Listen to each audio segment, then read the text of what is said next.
लेकिन मैं अपने हक के लिए कि मुझे जैसे सबको मुआवजा मिला, मेरे गांव में सारे जितनी जमीनें गई थी सबको मुआवजा मिल गया। अच्छा, मतलब और भी लोग का गया हुआ है, सबको मिल गया? सबको मुआवजा मिल गया, बस सिर्फ यही 3 नंबर छोड़ के। हाँ। और यहाँ कम से कम 6 किलोमीटर हमारे गांव में रास्ता है। ये 6 किलोमीटर रिंग रोड हमारे गांव से होके जा रही है, बाकी सिर्फ सबको मिला है? नगर में हाँ। सबको मिल गया। बस यही 3 नंबर है कि इसका मुआवजा नहीं दिया जा रहा है। बस ये जो प्रधान के द्वारा पट्टा वाली बात आई है जी, ये लगभग कब हुआ? ये पट्टा 15 में हुआ है और 16 में और एक 19 में हुआ है। 3 फाइलें इन्होंने की है और तीनों फाइलें फर्जी की गई।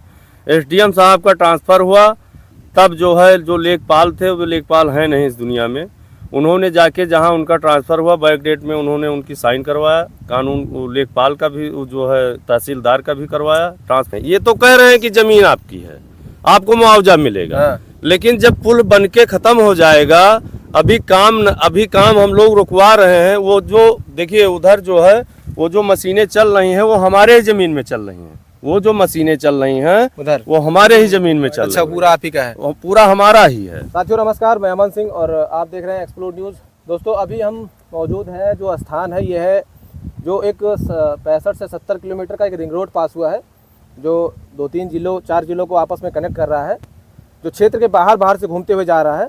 उसी रिंग रोड का एक विवादित मामला है।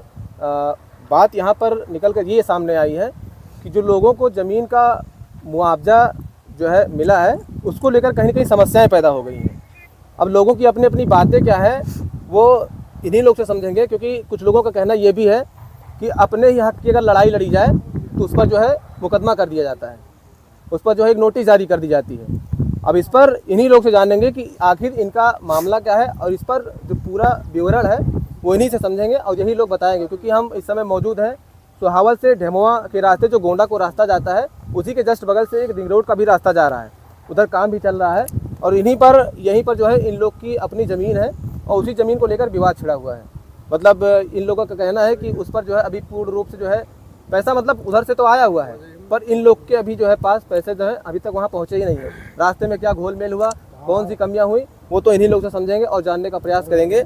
1069 में जो है 14.5 या 15 बीघे के लगभग ज़मीन गई है, एक्वायर किया गया है। 1069 में और 1070 में लगभग 31.5 बीघा ज़मीन, सब मिला के 45-45 बीघा दोनों नंबरों में गई है। हाँ। और मेरा चेक इधर भी है और इधर भी है, दोनों तरफ है। बीच से रास्ता निकल रहा है, बीच से रोड जा रही है जी। तो हम आज 1-1.5 साल से प्रयास कर रहे हैं। नचाई वाले आए, 1-1.5 साल से प्रयास कर रहे हैं। जी, ये नचाई वाले आए, उसके बाद में जो है उन्होंने कहा कि आपका पैसा, हमको कागज वगैरह सब लेकर आए, दिखाए, जो पैसा उनको देना था उन्होंने एसएलओ ऑफिस में जमा कर दिया। हाँ। लगभग 5 करोड़ 24 लाख कुछ रुपए, 580 रुपए के ऐसे हैं, तो उन्होंने जमा करवा दिया। उन्होंने कहा कि 1 से 1.5 महीने में आपका मुआवजा बन जाएगा। लेखपाल ने भी हमको आश्वासन दिया कि 1 से 1.5 महीने में मुआवजा बन जाएगा। उसके बाद में फिर हम दौड़ते रहे, एसडीएम साहब के पास भी गए, डीएम साहब के पास भी गए, सारे एप्लीकेशन हमारे पास रखे हैं, आईजीआरएस भी हमने डाला। उसके बाद में एडीएम साहब के पास हम कम से कम 10 बार गए। एडीएम साहब फिर हमसे कहे कि उसमें जो है अवैध पट्टा कर दिया गया था, उस पट्टे का जो है लेखपाल कानून को और एसडीएम के द्वारा जो है रिपोर्ट लगा के आ गया है, उस पट्टे को खारिज किया जाएगा, उसके बाद में आप लोगों का मुआवजा मिल जाएगा। हाँ, तो किए वो तो मुकदमा ऑलरेडी एक डीएम के उस पे चल रहा है कोर्ट पे और एक कमिश्नर साहब के कोर्ट पे चल रहा है। जो सेलिंग की ज़मीन थी 69 की वो जो है चल रही है कमिश्नर साहब के यहाँ, और जो इसमें नवीन प्रति का था बंजर का वो चल रहा है जो है डीएम साहब के यहाँ। तो अब ये मुकदमा उनको जैसे खारिज उनको करना है, तो जैसे अब वो कह रहे हैं कि जब खारिज होगा पट्टा तभी जो है आप लोगों का मुआवजा मिलेगा। अच्छा। मेरी पैतृक संपत्ति है, मैं ये पूछना चाहता हूँ कि जैसे आप या तो खारिज करिए या तो मैं जो है मूल खातेदार हूँ, मुझसे पट्टे से कोई मतलब है नहीं, या तो आप मेरा मुआवजा दे दीजिए। और सारे लोग जानते हैं, लेखपाल साहब वहाँ जो है एप्लीकेशन दिए एसडीएम साहब के पास, तो एसडीएम साहब कहे कि मैं कैसे मानूंगा, ये जैसे बहुत बड़ा नंबर है कि आप ही की ज़मीन है। अच्छा। तो हमने कहा सर आप इसकी जांच करा लीजिए। तो एसडीएम साहब ने एक टीम गठित की, तो उसमें जो है 5 लेखपाल 4 लेखपाल और जो है कानून को साहब आए, उसके बाद गांव के कम से कम 300 लोग थे। 300 लोग जो है सब लोग गए, तो जो पट्टेदार हमारे बगल हैं उन्होंने बताया कि यहाँ से मैं मायावती जी के सरकार में मुझको यहाँ से पट्टा मिला था और इनका हमारा मेड़ है, ये यहाँ से खातेदार है और यहाँ हमको पट्टा इधर सब पट्टा मिल गया था। वो गए, उसके बाद वो रिपोर्ट भी लगा के दिए कि हाँ ये इनकी ही ज़मीन है, ये वहाँ पे काबिज है। लेखपाल साहब और कानूनगो साहब इन्होंने जो है रिपोर्ट लगा के दी, वो रिपोर्ट भी हमारे पास रखी है, घर पे है, लाए नहीं हूँ मैं। उसके बाद में मैं फिर डीएम साहब के यहाँ गया। डीएम साहब के यहाँ जब गया, हमने कहा कि मेरा मुआवजा नहीं मिल रहा है, तो उन्होंने उठा के सीआरओ साहब को दे दिया, कभी एडीएम साहब को दे दिया। कोर्ट पे आपके मामला चल रहा है, आप हमारी सुनवाई ही नहीं करती हैं।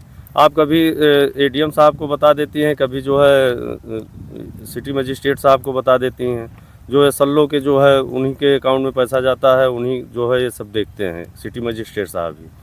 तो इसमें बताइए हम लोगों की क्या गलती है? उसके बाद जबरन आप काम भी कराना चाहते हैं, तो हमारे साथ जो है ना इंसाफी तो ही हो रही है। अच्छा, ये जो प्रधान के द्वारा पट्टा वाली बात आई है जी, ये लगभग कब हुआ है? ये पट्टा 15 में हुआ है और 16 में और एक 19 में हुआ है। 3 फाइलें इन्होंने की है और तीनों फाइलें फर्जी की गई। एसडीएम साहब का ट्रांसफ़र हुआ तब जो है जो लेखपाल थे, वो लेखपाल हैं नहीं इस दुनिया में, उन्होंने जाके जहां उनका ट्रांसफ़र हुआ बैक डेट में उन्होंने उनकी साइन करवाया, कानून लेखपाल का भी जो है तहसीलदार का भी करवाया। ट्रांसफ़र होने के बाद में अवैध रूप से ये जानबूझ के पट्टा किया गया कि किसी को बड़ा नंबर है, किसी को जानकारी नहीं होगी। और इसमें जो है ये सब पूरी मिली भगत से हुई, प्रधान के, लेखपाल के और कानूनगो के, नीचे से ऊपर हाँ, तक, नीचे से ऊपर तक एसडीएम साहब तक। तो अब उनके ऊपर कार्रवाई आप नहीं कर रहे हैं, आप मुकदमा कोर्ट में चला रहे हैं। आपको तो जो जिसने फर्जी पट्टा किया है, जो मौजूदा प्रधान था जिसने फर्जी पट्टा किया है, उसके ऊपर कुछ नहीं हो रहा है। परेशानी हम लोगों को मिल रही है, हमारे ज़मीन का मुआवजा नहीं मिल रहा है। मैं 1.5 साल 2 साल से मैंने कम से कम 2 लाख का तेल फूंक दिया अपने गाड़ी में, गोंडा तरफगंज मिला के, उसके बावजूद मुझे कोई सफलता नहीं मिली। इतनी एप्लीकेशन मैं अपने घर पे रखा हूँ, ऐसा कोई अधिकारी नहीं है नीचे से लेकर ऊपर तक जिसको मैंने एप्लीकेशन न दिया हो। कोई सुनवाई नहीं हुई, आज तक नहीं हुई। उसके बाद जबरन यहाँ जो है काम करने कह रहे हैं कि अगर काम रोकोगे तो ये जो है शासन का काम है, मैं जेल भेज दूंगा। अच्छा, मतलब अपनी ही जमीन को अवैध बताया जा रहा है। ये तो कह रहे हैं कि जमीन आपकी है, आपको मुआवजा मिलेगा, लेकिन जब पुल बन के खत्म हो जाएगा, अभी काम हम लोग रुकवा रहे हैं। वो जो देखिए उधर जो है वो जो मशीनें चल रही हैं वो हमारे ही जमीन में चल रही हैं, वो जो मशीनें चल रही हैं उधर वो हमारे ही जमीन में चल रही हैं। पूरा आप ही का है? वो पूरा हमारा ही है।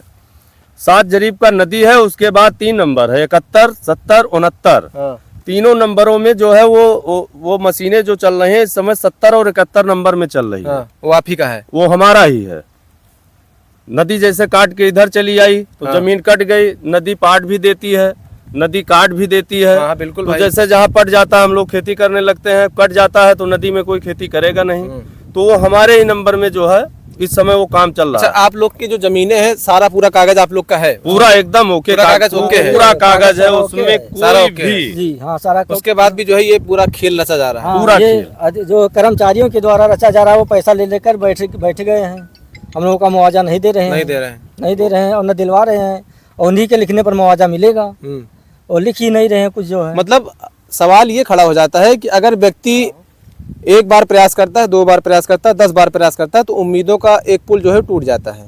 आदमी 2-4 बार 5 बार प्रयास करेगा, उसके बाद सबसे बड़ी दिक्कत ये निकल कर सामने आ रही है ना, इसे ज़्यादा लोग का कहना ये है कि कोई ऐसा अधिकारी नहीं बचा होगा कि जिसके पास इनकी फाइलें पहुंची ना हो। जी हाँ। मैंने उस दिन जो पीडी साहब होते हैं, नचाई के उच्च अधिकारी होते हैं, वो भी आए थे। मैंने उनसे हाथ भी जोड़ा, हमने कहा सर, उनसे भी आपने विनती की? जी, हमने कहा हमारी औकात नहीं है डीएम साहब से बात करने की, तो आप लोग बड़े अधिकारी हैं, आप लोग ही बात करके हम लोगों को मुआवजा दिला दीजिए, आप काम करिए।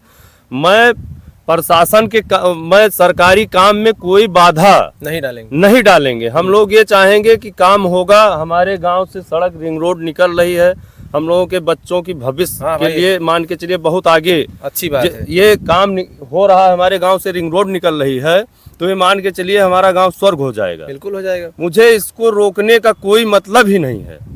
लेकिन मैं अपने हक के लिए कि मुझे जैसे सबको मुआवजा मिला, मेरे गांव में सारे जितनी जमीनें गई थी सबको मुआवजा मिल गया। अच्छा, मतलब और भी लोग का गया हुआ है, सबको मिल गया? सबको मुआवजा मिल गया, बस सिर्फ यही 3 नंबर छोड़ के। और यहाँ कम से कम 6 किलोमीटर हमारे गांव में रास्ता है। ये 6 किलोमीटर रिंग रोड हमारे गांव से होके जा रही है, बाकी सिर्फ सबको मिला है? नगर में सबको मिल गया।